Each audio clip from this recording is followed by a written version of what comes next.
Hello everyone, and welcome to SOCA 2400 Future Societies course. My name is Hamed Hosseini, and I'm very pleased to be your course coordinator and lecturer for this unit. First, I want to thank you genuinely for choosing the subject, whether you're here out of curiosity, critical concern, or a sense that the world needs deep changes. You're in the right place. Let's think of this course as a space where we ask some of the most urgent questions facing humanity today, and we do so together critically, ethically, and courageously. Now, before I tell you more about the course itself, I want to clarify something important about how this unit is delivered. The university has decided to run this course as online only, asynchronous course from 2025 onwards, meaning there are no required live classes, and all learning can be done in your own time. This requires us, as I'm sure you know very well, to be very well organized and committed to regularly checking the website and taking part in weekly activities. However, I also know that many of you appreciate real-time interaction. So I've already sent out 3 emails with a link to a quick survey. This is to see if we can find a good time slot to offer either a live Zoom discussion session, an extra one, or possibly open the lecture recording to a larger group for a more interactive lectorial. But and this is important, I can only run these interactive sessions if there is enough student interest and commitment throughout the semester. And I understand that many of you might have very busy schedules, which must have been the very reason you took this course online in the first place. So please check your inbox, complete the survey if you haven't already, and let me know if you'd be willing to join live sessions regularly. Otherwise, I'll continue providing pre-recorded lectures like this one, and you will be able to interact through Padlets, online forums, email, or Zoom consultation by request. Okay, back to the course itself. In SOCA 2400, we'll confront deep systemic flaws that undermine global human civilization, from economic inequality, ecological breakdown, to the myths that shape how we think about progress, growth, and development, or even prosperity. But we don't stop there. We'll also explore I would say a pluriverse rather than a universe, a pluriverse of alternative futures, real, grounded ideas and movements that challenge the dominant systems and offer radically different visions of what is possible. So this course isn't about providing easy answers. It's about developing the critical, ethical, and I would say strategic tools we all need to navigate the crossroads of the 21st century. It might all sound a bit too ambitious at first, and that's completely natural, but don't worry. As we move forward, step by step, you will find that the structure of this course helps you build the skills and confidence that you need along the way. So in fact, I don't recall anyone failing the course throughout the last decade or so of offering the course if they completed all the major assignments. So towards the end, many students are surprised by how far they have come. And by then, you will likely feel a genuine, I would say, sense of achievement, having expanded your thinking beyond local, national frames and learning how to think both locally and globally, and even act accordingly, hopefully. That's the mindset we need for the changes ahead and challenges ahead.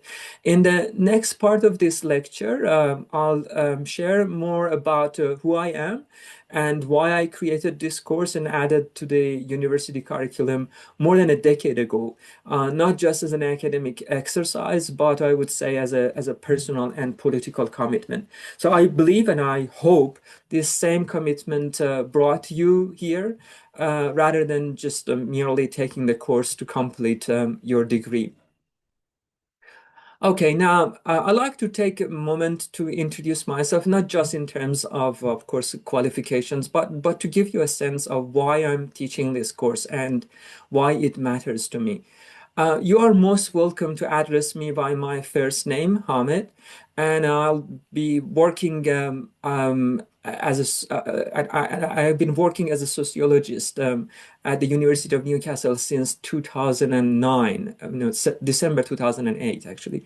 So my academic path has been anything but conventional. I started with a Bachelor of Electronics Engineering, completed it with honors in year 1992, and then worked as an engineer for a couple of years. But I soon became drawn to bigger questions about justice, power, inequality, and our shared future. I didn't want to to feel that I'm just a cog in the machine.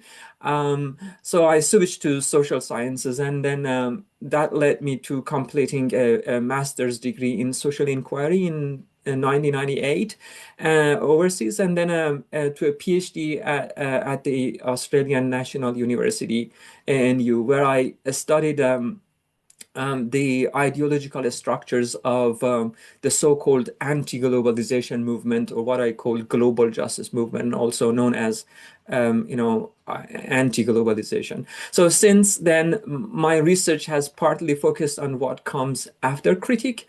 I've been mapping post-capitalist ideologies and practices and initiatives and groups and organizations by using both quantitative and qualitative methods. And I've been looking for real alternatives that have already taken roots in our communities around the world. So, but this isn't just academic for me. I mean, I have a deep interest in exploring and empowering, I would say, alternative ways of living, ways that don't just rely on capital, carbon, corrupt politics, and colonialism, and compulsive economic growth. So I believe our systems are, well, sorry to say, sick. And if we want to live well on this planet, we have to fundamentally rethink how these systems work. So I found platforms like Common Alternatives. I have founded the Future Alternative Research Network and the Well Living Lab as a spaces for imagining and building those better futures. So you can learn more about this work in on my university profile web page, or by clicking on the links that I have shared with you on the course website. And if I had to sum up my mission in one sentence, as you can see in this slide, it would be something like this: to use the power of independent research and inquiry to help our communities, local and global, find their way out of the capitalist crisis that threaten planetary life.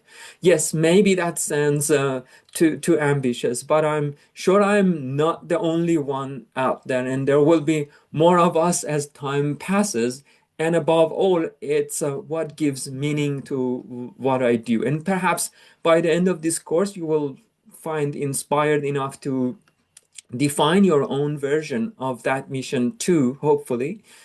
So whenever just something personal maybe to share with you, whenever I feel exhausted or hopeless about making a big impact, I think that's a kind of a feeling that many of us may have sometimes, or many times. I always remember my father's advice that was, no, the universe within is no smaller and no less important than the universe out there. So even if my efforts to change the world don't lead to visible results, the act of trying still reshapes me, and that would be even more than enough for me. Rebuilding myself, just through these efforts, regardless of the outcome, is meaningful in its own right, I would say. So if we think this way, I think we won't fall into hopelessness, and we'll understand that craving for justice and truth isn't just a social contract, no, not something that humans invented and can manipulate or betray whenever they want, especially by those who have upper hands. So it's much deeper than that from my point of view. It's woven into the very fabric of the universe, if you wish, both in the one inside and the one outside. So even when the world resists change, the pull towards justice is still real from my point of view, is still meaningful, and it's part of who we are and part of something I believe is much bigger. So before we get into the details, let me quickly walk you through what we are going to cover in today's session. We'll begin by introducing the course, what SOCA 400 is really about, what assumptions underpin it, and what makes it quite different from other units you have taken so far. So then we will move into some of the big questions that drive this course, questions like these. What are the critical flaws undermining global human civilization today? And what kind of real, I would say, existing alternatives are already being explored and fought for, often at the margins, actually. So this is where we will reflect on Gramsci's famous life. Gramsci was a well-known Italian Marxist, that he said the old is dying and the new cannot be born, and what it means to live through an interregnum, a period of crisis between two eras. It seems that we are in that kind of a situation, the period between two eras, two important episodes of history. We're at the crossroads, in other words. So in that context, we'll draw on his call for pessimism of the intellect, intellectually being pessimistic and critical of the status quo, and optimism of the will, being optimistic that that change is possible and and plausible. So after that, I'll briefly outline how the course is structured, and the topics, materials, assessments, so you can get a sense of the rhythm and flow. So then we'll talk about how we'll interact through discussion prompts, critical exercises, key concepts, and activities, and how you can make the most of it. And finally, I'll let you know how to prepare for next week's session, which includes your first quiz and engagement with our first set of required materials that are mostly YouTube's. So let's begin with the heart of it. What is SOCA 400 actually about? Okay, so what is this course really about? SOCA 200 is not just another unique course, university course, I would say. It's really driven by this feeling that we're living through a pretty urgent moment in history. Like, seriously, humanity is facing some of the biggest, most existential questions it's ever had to deal with. And look, I mean, this isn't just about theories or academic debates. What we are really talking about here is the actual future of life on this planet, organized life, human and more than human. So we're at the crossroads right now, and the choices made in the next 20 years they could shape what the next couple of centuries even look like. And think about it for a second, right? So are we moving toward a utopian future, powered by hyper advanced technologies and AI and the so-called transhuman evolution? Or is it a dystopian future, more likely one shaped by collapse and inequality and climate chaos? Or perhaps as is often the case, the future will be a messy mixture of both. So, and if there is still humans in future centuries to reflect on this era, I mean, how will they remember the 21st century? I mean, as the turning point where we woke up and transformed the system, the status quo, or as the period when we knew the dangers and still did too little, too late, and the stakes are really immense. So, can human civilization, or what we might call organized life, survive the current web of interconnected global crisis? Just consider what we are up against, right? Climate change, or I would call it climate chaos. I mean, climate always changes, right? So I would call it climate crisis or climate chaos. Uh, Global pandemics, economic recessions, name it, severe food and water and energy crisis, mass displacements and unrest, escalating civil and global conflicts, the growing threat of nuclear war, if you've been following the news recently, and biodiversity collapse, just a few. So these aren't isolated issues, really. I mean, they are symptoms of a deeper, I would say, a structural disorder, and that's what this course actually aims to uncover. Now, next slide. So okay, here are a few more of the big questions that drive this course. The kind of questions that may seem overwhelming at first, but they are essential to ask and to bear in mind. And if you want to think seriously about future, so questions like, what are the ultimate causes of the crisis we explored earlier? What forces lie beneath the surface and that shape and sustain the invisible problems? And what would it mean to actually address these causes, not just manage their symptoms? Okay, and can new technological advances, whether digital, genetic, or environmental, really save us? Or they're just part of the solution, as far as they are not controlled by just few hands? Or is that just another myth of modernity? Do we actually need far more radical transformations, deeper shifts in our values, systems, power structures across both local and global scales?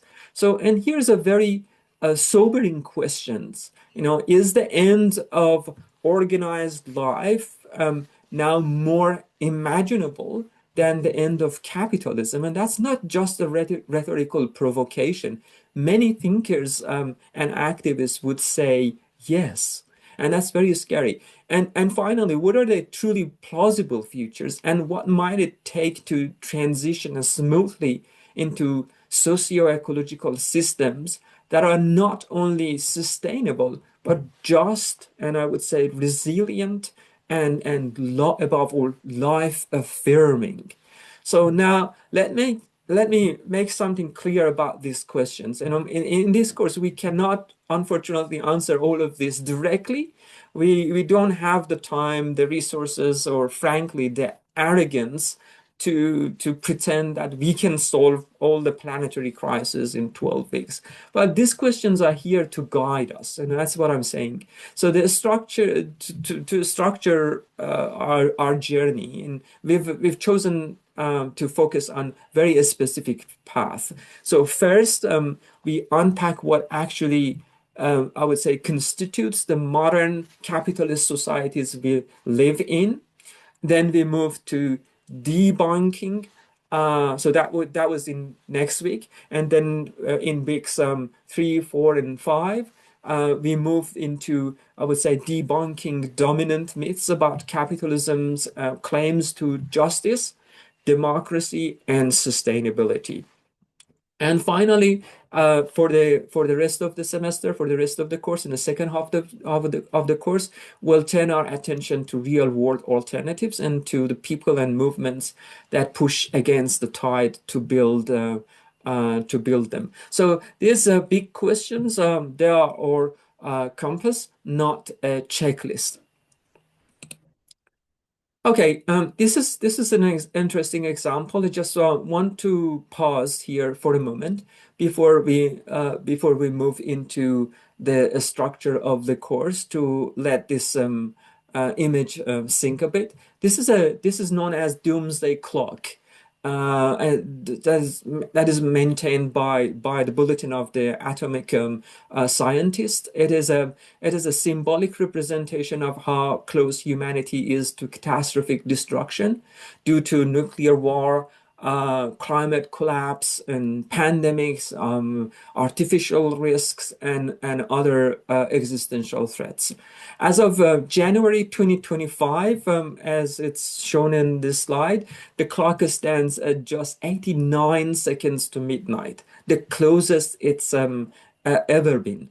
And that's not science fiction, I would say. It's a sober collective judgment from some of the world's most, I would say, respected thinkers across science, policy, and ethics. And to be honest, if you ask me, I think it's still sound optimistic to me. If you consider the events that happened after January 2025, the rising conflicts, especially in the Middle East, and the continuation of Ukraine war and threats that are being exchanged, and the tariffs, the trade tariffs that Trump is pushing for against other countries.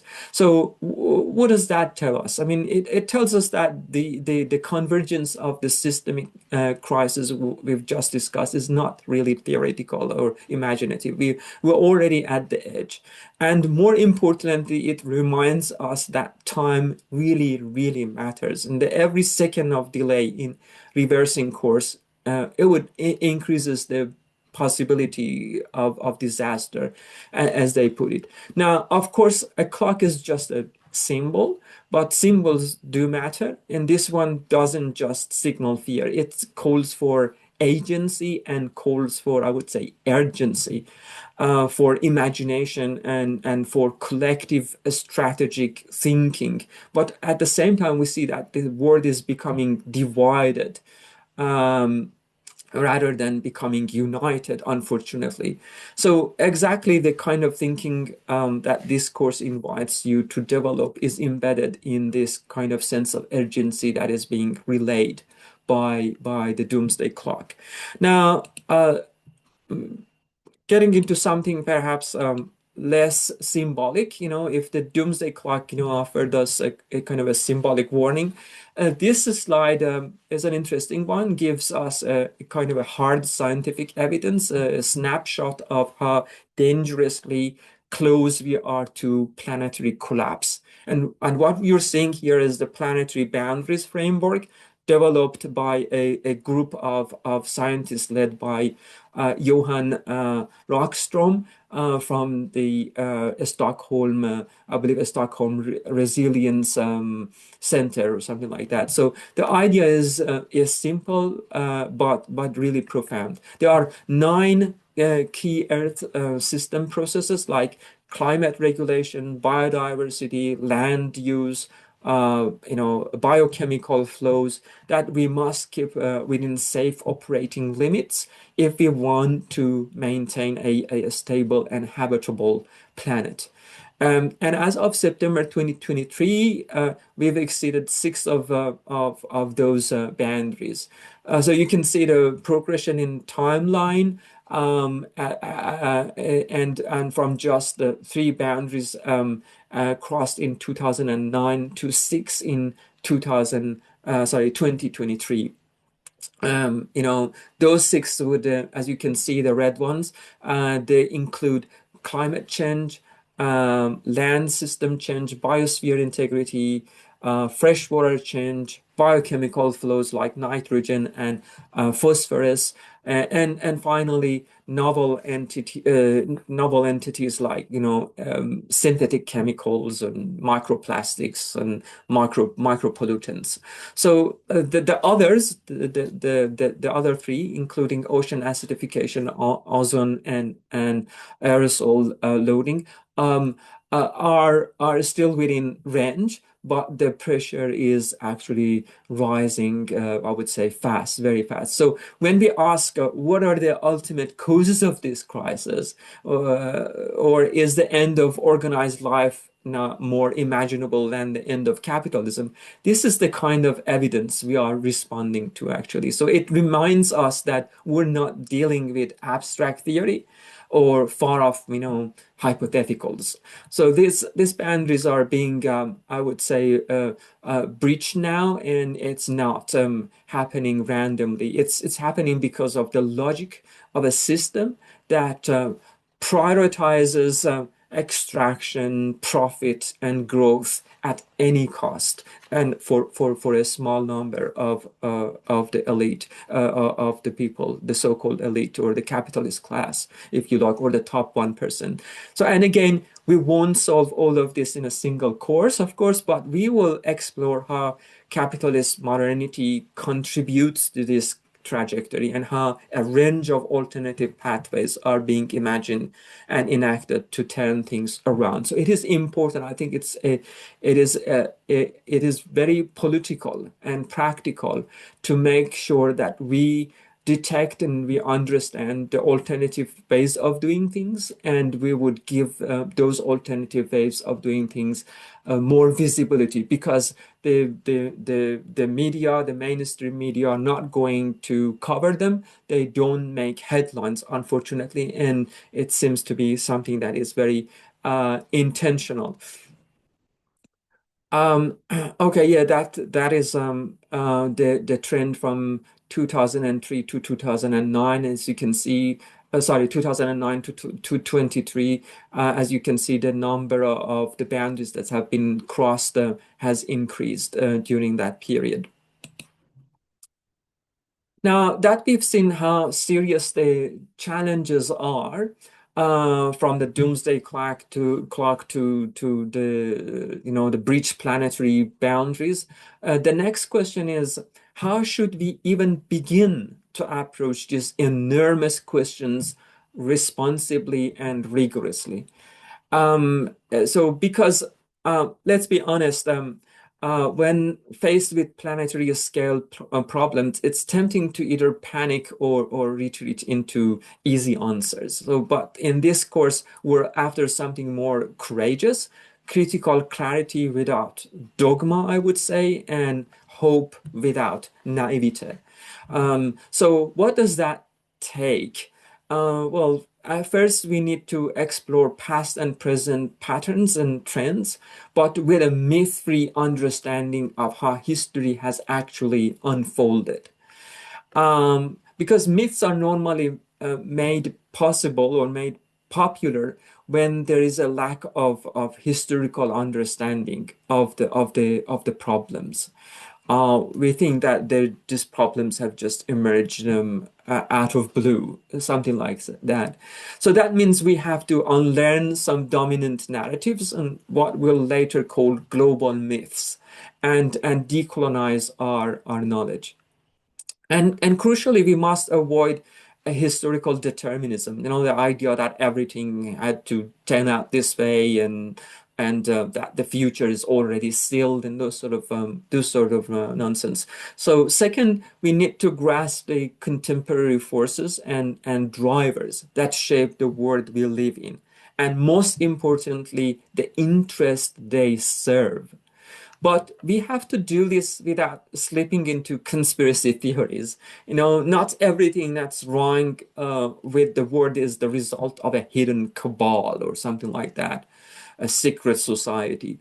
So most of the times, systems reproduce themselves, not necessarily through secret plots, but through normalized, institutionalized mechanisms of power and ideology. And if there are secret plots, there are to preserve and protect those institutionalized mechanisms of power and ideology. And third, perhaps most importantly, we have to understand the ruling systems that create the background conditions of possibility for these forces, including state and corporate secrecy and real conspiracies to operate. So these systems like global capitalism, coloniality, technocracy, extractivism, they all form the architecture that makes certain futures possible and others almost unthinkable. So this work of detecting and dismantling dominant misunderstanding is what I call the unlearning episode. That covers the first half of the semester. It's one of the key aims of the first half of the course, as I said, so to strip away ideological distortions, so we can see the world more clearly, and I would say imagine it more freely. Okay. Um, yeah, okay. Yeah, let us think of an example for a moment, about conspiracy theory, providing us with easy answers to complex things. Um, Yeah, I wouldn't play that, but I would invite you to play it later on if you have some spare time. So let us think of an example for a moment. And you've probably heard of the Great Reset. Maybe you've seen a meme or a podcast or even a political speech referring to it, as a globalist scheme to enslave humanity. And it's one of those most viral conspiracy narratives of our time that surfaced more strongly during the COVID shock, the pandemic shock.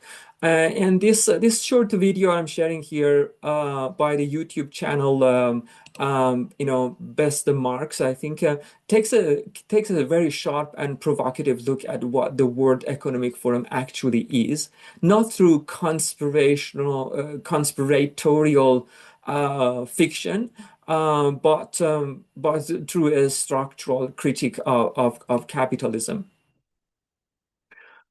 Um, Okay, it seems that, yeah, I've got a bit of a problem with this. Yeah, okay. So I recommend that you take a look if you have some extra time to spare. The video makes three key points. I like you to keep in mind. Yeah, one, yes, powerful elites gather at Davos in Switzerland, and yes, they network and influence global policy. But the real danger isn't a secret cabal controlling the world. It's the very open and systemic structure of capitalism itself. And conspiracy myths often, as the video says, distract us from the reality by pulling our attention away from, I would say, deeper critiques of capitalist power and inequality. This video also, I would say, reminds us that some fears driving conspiracy theories like elite unaccountability, rising inequality, and democratic decay are based in really legitimate concerns among us. So we need to also understand why myths become popular. But instead of facing these problems structurally, conspiracy thinking often channels them into, kind of reactionary, anti-leftist phobia, and above all, racist narratives. So here's a bit of an activity, if you like. After watching the video, go to the Padlet or comment section below this lecture and share your answers to this question. So what stood out to you most in the video? Do you think that the critics of Great Reset conspiracy was convincing in that video? And how does this relate to the broader question we've been asking about global futures and systemic change so far. So this is your chance to begin practicing what this course is all about and unlearning dominant myths and looking deeper at the structures that shape our world. I love to know your opinion. And let's be very respectful to one another when we post our opinions and when we respond to each other, okay? Okay. Okay, to wrap up this section on the big urgent questions that drive our course, I want us to take a moment to flip the lens. Until now, we asked, are we heading for collapse or transformation? What forces are shaping our world? What myths are building us? And what systems sustain the status quo? But now we pivot to the possibility side of the equation. And because, yes, while we are surrounded by crisis, we are also surrounded by what I call seeds of future. By that I mean the transformative forces already at work in the present. I'll get to that later in a few minutes. So these are often marginalized, invisible, or I would say dismissed because they challenge the foundations of the dominant systems. But when the current system becomes unbearable, and then these alternatives stop seeming so impossible, I mean, they start to germinate. So that's why this course is not just about critique. It is also about learning to see a value, to see and value what we might call a pluriverse of alternatives, multiple diverse visions of change. And here's an important point to bear in mind. We're not here to pick one single solution and say that's, this is it, Instead of simply aligning ourselves with one or two futures or alternatives, if you like, we'll explore how many of them, despite, contradictions, may carry potential truths, unique insights and creative, I would say, practices. So our task is not alignment, but I would say exploration and, if you like, mapping. We will train ourselves to critically engage with a wide range of proposals, recognize their strengths, but also their limitations, and begin to imagine how they might cross pollinate with each other, how they might learn from each other, complement each other, and be recomposed into something more holistic, more just, and more transformative. In that sense, our practice becomes one of attentive, comparative, and I would say imaginative exploration, not search of blueprints, but to build a richer priorities, sorry, to build a richer repertoire of strategic possibilities. And that brings us to know to how the course is structured, and not to answer every big question directly, but to build a critical tools and shared knowledge that allow us to understand the present system, unlearn its myths in the first half of the semester, and think generatively about alternatives in the second half of the course. So there's a couple of footnotes let me add here for your information. Um, uh, uh, this kind of mapping work, comparing, evaluating, critical engaging with diverse alternatives isn't just theoretical. It's something I've been doing in my own research projects, and some of these projects are open to you if you would like to pursue a placement to get involved practically. Just reach out and I can explore those opportunities with you. The second footnote is that, also, even though each of you will choose one or only one alternative to focus for your major essay for final assignment, it's still crucial that we all stay in conversation with one another. So in the second half of the course, we'll use the online forums to exchange insights about your chosen alternatives. And that's where real richness can come in. So seeing how different pathways compare and contrast and possibly even complement each other.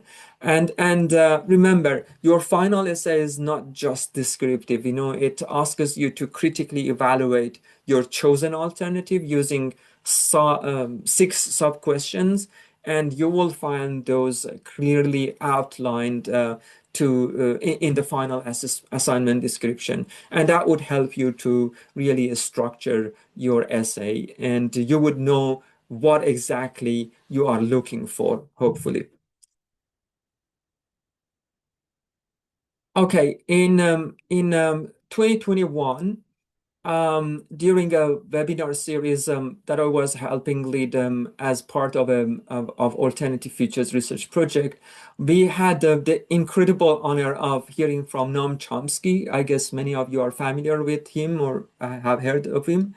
And what's striking is in less than just 10 minutes, he actually managed to capture many of the big ideas we'll exploring throughout this course. It's very interesting.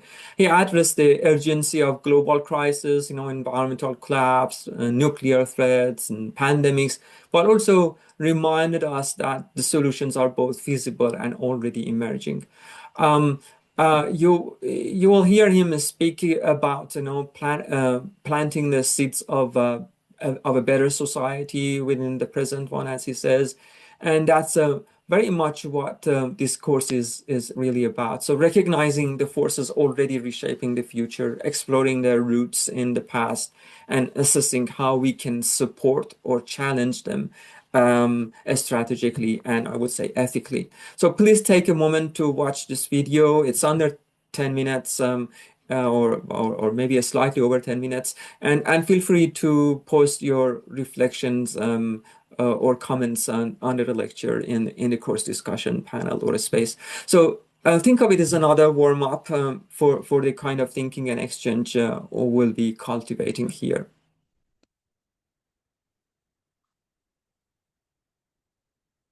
And yeah, this is slide introduces the only recommended reading for this week, week one, which is a short piece I wrote for Global Dialogue back in 2020 when we were in lockdown. The Global Dialogue is the magazine of the International Sociological Association. I was invited to write that piece. So it's titled On the Urgency of Reintegrating with the Radical. And this article isn't just academic, it's a call for reconnecting radical theory and practice, and especially in the wake of COVID-19, which really exposed how broken many of our systems are. So if you read only one thing this week, I encourage you to make it this one. And I think it will help you understand what's fundamentally wrong with the dominant global civilization and how we might begin thinking about systemic alternatives. So I'll uh, uh, walk you through two core frameworks from the piece on the next two slides, if you don't mind. Yeah, yeah. So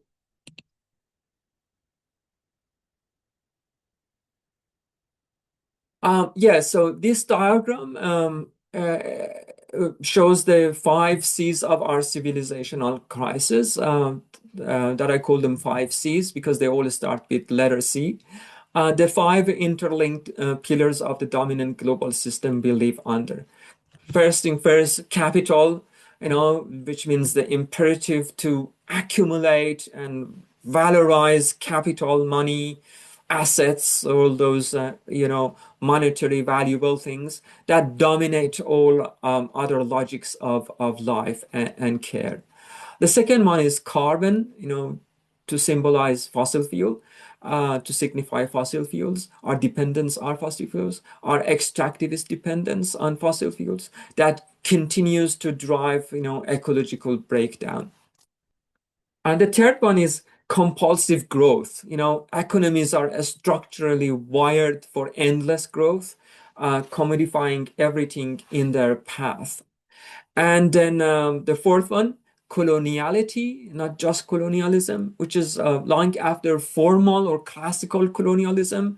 It's about, racialized, gendered, stratified power relations, and racist relations or racial relations that continue to feed global and local hierarchies. And finally, the last but not the least, corruptive politics, the fusion of corporate, financial, and state power that, undermine our democratic accountability and serves the elite interests. Now, we are not saying that capitalism, as you can see in this pizza shape or pie shape, is not, capitalism is not the sole, we're not saying that the capitalism is the sole cause of today's problems or crisis. History is full of non-capitalistic systems that were also carbon dependent, patriarchal, or colonialist, including imperial systems long before capitalism, the Roman Empire, for instance. Or even state socialist, models like the Soviet Union that really pursued high carbon industrial development.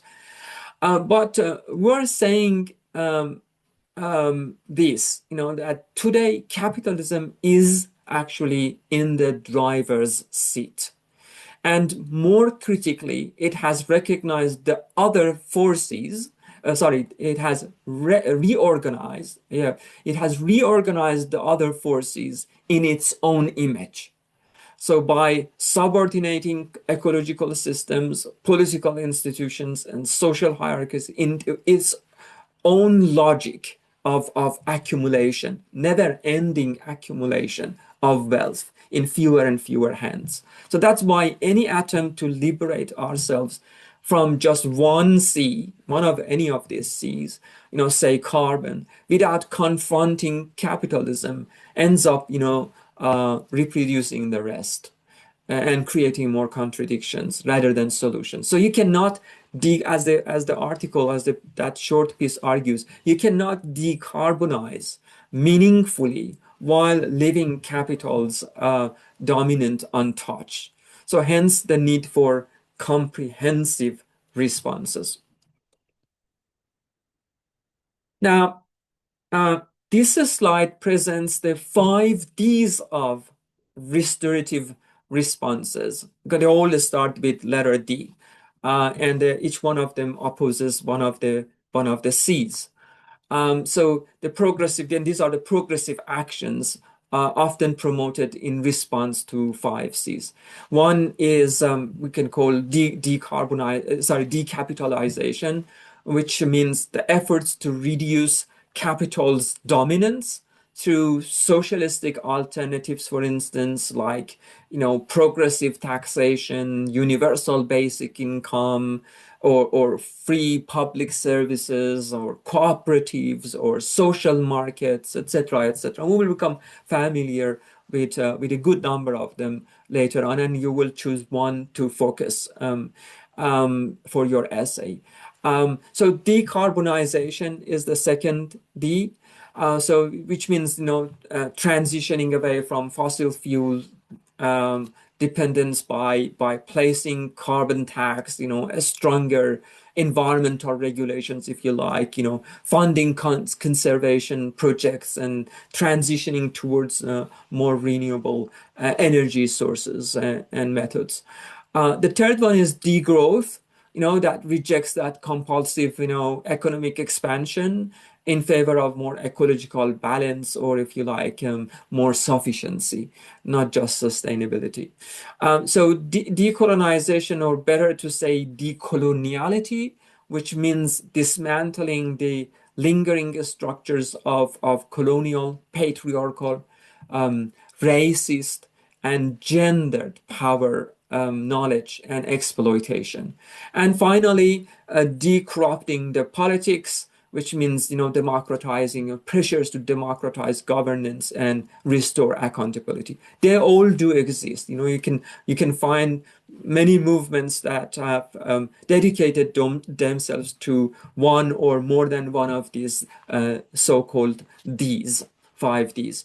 So each of these is necessary, I would say, and restorative, the aim at undoing specific damages caused by current systems, but and this is crucial. They are not sufficient because restoration alone risks taking us back to the broken normal. So as I often say, we don't just need restorative responses. We need originative solutions as well. A systemic crisis is not like a problem with a flat tire, it's more like an engine failure. So you can't fix it by replacing one part. You need a different mode of livelihood or way of living. So trying to solve systemic crises within the existing system often causes more problems.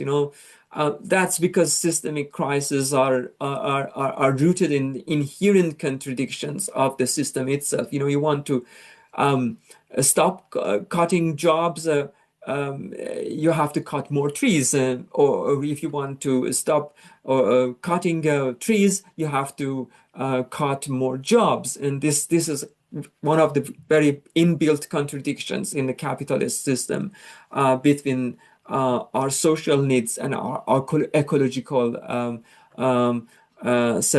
survival. So when a website, as you can see down there in this slide, there's a screenshot of a website called Democracy Collaborative. So when the Democracy Collaborative website says a systemic crisis requires systemic solutions, I'd go further and say a systemic crisis requires systemic change.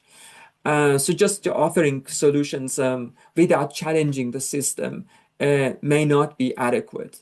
And while many social movements are out there, doing, amazing work, one fighting carbon, one building food co-ops, and one challenging colonial logics, and another, demanding political accountability, they're often compartmentalized, divided, highly specialized in their own little boxes, or way of doing things. So they don't always talk to each other, I would say, and learn from each other. So what we need is, cross-fertilization, dialogue, and mutual reinforcements. Otherwise, even the most well-intended efforts may fall short. So this course encourages you to see these responses in relation to one another, to assess both their limits and strengths, and to think not just about reversing damage, but generating a new board. As I said before, unfortunately, we don't have time to cover all of them, and you will be specialize in focusing on one, but by highlighting their strengths and limitations, you can actually realize that how the case you have focused can benefit from learning from other alternatives, other solutions. So now, so far we have explored the big questions that drive this course. Questions about deep causes of crisis, the plausibility of systemic alternatives, if you like, and the forces shaping our collective futures. And we've reflected on the limits of existing responses, the interdependence of struggles, and the importance of thinking critically, ethically, and strategically. But remember, this isn't about having all the answers, and it's about equipping ourselves with the tools to engage these questions meaningfully and courageously. So this brings us to the end of this opening episode.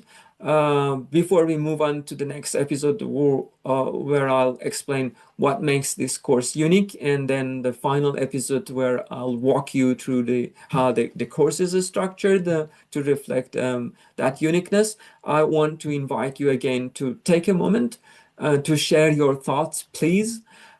Use the comment space or Padlet below this recording, to post your reflections, which questions or ideas stood out for you the most, when you were listening to this presentation or reading any of the required the required reading, or watching the recommended the recommended reading, and the recommended audio video files that I embedded in the slides, and there are also links to them on Canvas. So did any of this feel too abstract, or unexpectedly relevant? And what are you curious to explore further in this course? And your thoughts will really help us build a good inquiry and exchange, right from the beginning, which is really vital, especially when we move into a more practical phases of